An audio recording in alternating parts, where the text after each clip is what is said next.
Hello students of standard 11। तो प्यारे बच्चों, आप लोगों ने अभी तक 2 वीडियो देख लिया है इंग्लिश इलेक्टिव का। जी हाँ, ये इंग्लिश इलेक्टिव का वीडियो आप लोगों के लिए बनाया गया है। तो 2 वीडियो आपने देख लिया है ENG। जी हाँ, इसका कोड याद रखिएगा, ENG OMR में भी काम आएगा। ये पार्ट 3 है और पहला 2 वीडियो भी आप ज़रूर देख ले, वहाँ से बहुत सारा क्वेश्चंस आएगा आपको जो एग्ज़ाम में आपको मदद करेगा। जैसा पहले ही देख ही चुके हैं कि सबसे पहले आपको मिलेगा कंप्रीहेंशन को पढ़ के समझ के नीचे 5 क्वेश्चंस का आंसर्स करना है। तो यहाँ पे एक छोटा सा कंप्रीहेंशन आपके लिए लिया गया है, पढ़ते कंप्रीहेंशन फिर आंसर्स करते चले जाएंगे। Edward Jenner was a doctor in a small town in England. 1 to 6 day in 1768 a village girl came to consult him about some disease। तो एडवर्ड जेनर एक गांव में डॉक्टर थे और एक दिन, ठीक है, 1 day इन 1768 एक गांव की लड़की आती है उनसे मिलने के लिए किसी बीमारी के संबंध में। She said there was smallpox about but she was not afraid of it. वो कहती है कि उसे स्मॉल पॉक्स हो गया है लेकिन वो स्मॉल पॉक्स से डरती नहीं है, कोई चिंता की बात नहीं है। तो स्मॉल पॉक्स हमें पता है जानलेवा होता है, लेकिन इस लड़की को डर नहीं है। As she had cowpox already, क्यों? क्योंकि उसको पहले ही काउ पॉक्स हो चुका था। Now small pox is a terrible disease but cow pox is not serious. और यहाँ पे डॉक्टर सोचते हैं कि स्मॉल पॉक्स तो बहुत ही खतरनाक होता है और काउ पॉक्स उतना खतरनाक होता नहीं है, पर ये लड़की उल्टा क्यों समझ रही है?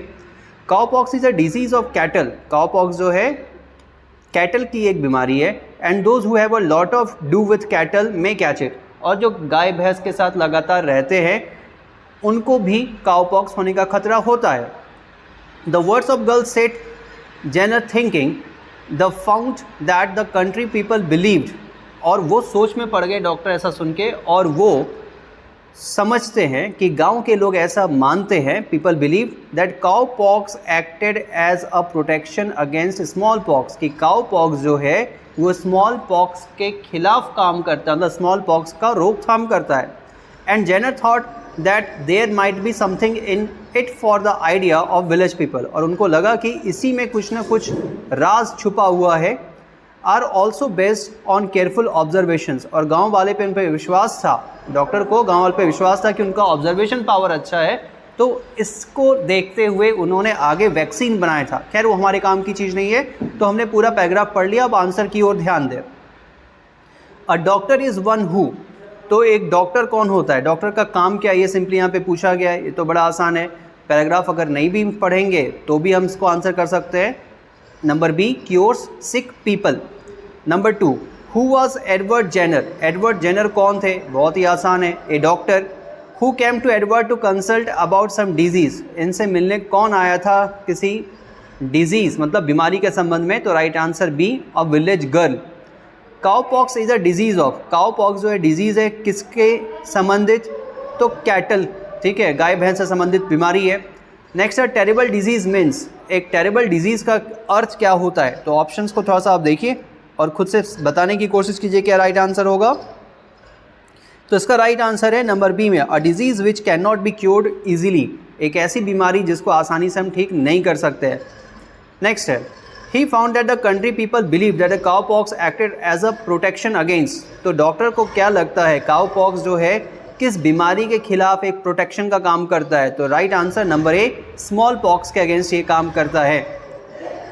अगला आते हैं, यहाँ पे एक कॉम्प्रिहेंशन है जो कि पोएम का है। आप इसे लाइन बाय लाइन पढ़ेंगे। ये विलियम शेक्सपियर का पोएम है और पढ़ने के बाद आप यहाँ पे देखेंगे कि अपने जीवन के अलग अलग अवस्था के बारे में, बचपन, किशोर अवस्था, जवानी, बुढ़ापा, घोर बुढ़ापा से लेकर मृत्यु तक उन्होंने बताया है कि इंसान का जीवन का अलग अलग अवस्था है। इसके पढ़ने के बाद अब जब आप आंसर करते हैं तो आप देखेंगे, तो स्क्रीनशॉट लेके आप उसका आंसर से एक बार क्वेश्चन को अच्छे से देख लीजिएगा, फिर आगे आंसर करेंगे। तो फर्स्ट क्वेश्चन है, the poet compares this world to. Poet ने इस वर्ल्ड को कंपेयर किया, इस दुनिया को किसी से कंपेयर किया, स्टेज से, मंच से। नेक्स्ट है, how many stages are there in man's life. एक इंसान के जीवन में कितने पड़ाव आते हैं। Right answer C, 7। Which is the first stage of man's life. तो इंसान के जीवन का सबसे पहला पड़ाव क्या है। तो राइट आंसर है ए, इन्फेंट, नवजात। What does the poet mean by the word exist. EXIT, थोड़ा सा स्पेलिंग देख लीजिएगा, EXIT। टी, एग्जिट से इसका क्या मतलब है पोइट का, विलियम शेक्सपियर का? तो नंबर बी, डेथ। आगे बढ़ते हैं। तो क्वेश्चन नंबर 11 राइटिंग सेक्शन से, reporting of an event is done as. तो रिपोर्टिंग करने का उद्देश्य क्या है? तो फर्स्ट हैंड इंफॉर्मेशन पास करना। राइट आंसर ए है। While writing article where should the writer mention his her name. तो आर्टिकल जब भी लिखते हैं तो नाम राइटर का कहाँ होता है? तो राइट आंसर है एट द टॉप। हेडिंग देते हैं, हेडिंग के ठीक बाद वहाँ पे नाम देते हैं। Thanksgiving is written in which of the following pieces of writing. इसमें से किसमें थैंक्स गिविंग्स का काम होता है? तो स्पीच राइटिंग में हम लोग थैंक्स गिविंग का काम करते हैं। Creative writing does not include. Creative writing इनमें से क्या चीज़ नहीं शामिल करता है? तो क्वेश्चन नंबर 14 में आपका है डिलीवरिंग स्पीच। उसमें भाषण की कोई ज़रूरत नहीं है क्योंकि राइटिंग का काम है। One should start a speech bye. कभी भी हम स्पीच स्टार्ट करते तो कैसे करते हैं? ऑप्शंस पढ़िए, ये आसान सा है। Number B, greeting the chief guest, fellow speakers and the audience. Question number 16 में आते हैं। Iona is the character of. Iona character कहाँ से लिया गया है, किस बुक से, किस किरदार को लिया गया है? तो यहाँ पे है द लेमेंट इसका right answer. 17, a pair of moustaches is written by. इस बुक को किसने लिखा है? राइट आंसर है मुल्क राज आनंद। ठीक है। How is the mother described at the beginning of the story? The rocking horse winner. तो इसमें मदर को किस तरह से डिस्क्राइब किया गया है? क्वेश्चन नंबर 18, बिटर, वो थोड़ी कड़वी हैं, अच्छे से स्वभाव वो नहीं रखती हैं। Who is the narrator of the story the adventure of the three Garridebs. इस स्टोरी का नरेटर कौन है? तो क्वेश्चन नंबर 19 का राइट आंसर है, जी हाँ, number A, Watson. Question number 20 में देखते हैं। Pappachi is in the story, Pappachi moth is jealous of. Right answer हो जाएगा ममाची। 21 में आते हैं। Mammachi had started making. Question 21 में आते हैं, ममाची ने क्या बनाना शुरू किया है? राइट आंसर है पिकल्स। क्वेश्चन 22 में है, the narrator of the story, the third and the final continent left India in. तो यहाँ पे वर्ष पूछा गया है, तो सही जो आंसर है यहाँ पे है 1964। तो राइट आंसर हो जाएगा आपका C, 1964। 33, Satyajit started his career as. तो सत्यजीत ने अपना करियर कैसे स्टार्ट किया था? राइट आंसर है bank clerk, number A. William Somerset मोगम, the narrator of the Luncheon was sitting in the restaurant of. कहाँ के रेस्टोरेंट में वो बैठे हुए थे? राइट आंसर है फ्रांस, पेरिस। अगला question, the pattern on the tail of peacock look likes. मोर का जो पंख है उसका पंख का पैटर्न किस तरह का दिखता है? तो आंखों के जैसा, नंबर सी, आईज। 26 में आते हैं। The poem let me not to the marriage of the true minds is written by. ये पोएम किसने लिखा है? तो आसान है, आप सारा पोएट ऑथर का नाम तो ज़रूर पढ़ के जाइएगा और उसको याद रखिएगा, 3-4 वहाँ से मिल ही जाएगा। तो विलियम शेक्सपियर का राइट आंसर है। The author of the essay my watch went to chief jeweller to. तो ऑथर जो है माई वॉच के, वो किससे मिलने जाते हैं? क्वेश्चन 27, तो ऑप्शन में दिया हुआ है क्यों जाते हैं? तो रिपेयर हिज वॉच, अपना घड़ी ठीक कराने के लिए। 28 में, which are the 3 passions that the writer talks about in the essay my 3 passions. तो 3 जो पैशन है, वो 3 शौक, पैशन क्या है राइटर का? तो क्वेश्चन 28 का राइट आंसर हो जाएगा नंबर बी, लव, नॉलेज, पिटी। ठीक है, प्रेम, ज्ञान और दुख। The author of the essay patterns of creativity is. तो इस एसे के राइटर कौन है? Patterns of creativity. तो 29 का आपका राइट आंसर है number D, S Chandrashekhar. The Munda tribals live in the parts of. तो मुंडा ट्राइबल्स कहाँ रहते हैं? तो आप झारखंड के हैं, आप बहुत आसानी से इसका आंसर बता पाएंगे कि मुंडा ट्राइबल्स कहाँ पे पाए जाते हैं। तो फर्स्ट ऑप्शन ही सही है, झारखंड, वेस्ट बंगाल और असम। तो झारखंड, बंगाल और असम में मुंडा ट्राइब पाए जाते हैं। According to the author John Ruskin, reading the newspaper may be entirely proper. किस समय न्यूज़पेपर पढ़ना बिल्कुल सही रहता है जॉन रस्किन के हिसाब से? तो ये क्वेश्चन पहले भी मैंने आपको बताया है।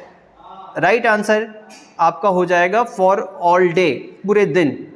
अगला क्वेश्चन है, which is the fundamental aspect of the novel according to E M Forster. E M Forster के हिसाब से कोई भी उपन्यास का सबसे मौलिक चीज़ क्या है? तो इसका राइट आंसर हो जाएगा number B, story telling.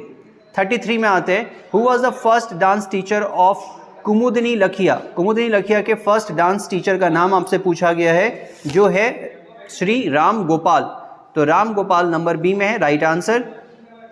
Question 34 में आते हैं, who is standing on the balcony at the opening of the play arms and the man. Arms and the man जो है बर्नार्ड शॉ का एक बहुत ही फेमस ड्रामा है, उसमें कौन बाहर बालकनी में खड़ा है, स्टार्टिंग में पूछा गया है। तो 34 का राइट आंसर है रायना, ठीक है, सुरेश रायना, याद रखिएगा।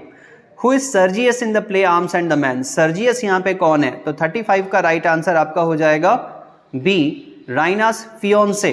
फियोंसे मतलब क्या होता है, मंगेतर, ठीक है, रायनास फियोंसे। नेक्स्ट है, to which country does Bluntschli belong, तो ब्लुंस्ची किस देश के थे, तो 36 का राइट आंसर हो जाएगा सर्बिया, ठीक है, नंबर बी सर्बिया, याद रखेंगे। फर्दर आते question 37, in act 1 what does Louka tell Raina and Catherine should be done, तो लूका के हिसाब से क्या होना चाहिए इन गिवन ऑप्शंस में, तो 37 का ऑप्शंस आप देखिए, राइट आंसर होगा फास्टन द विंडोज, खिड़की बंद होना चाहिए। नेक्स्ट है, who realise Raina is hiding an enemy soldier, किसको ऐसा लगता है कि रायना जो है एक एनिमी सोल्जर को अपने घर में छुपा के रखी है, तो राइट आंसर है कैथरीन, 38 का ए।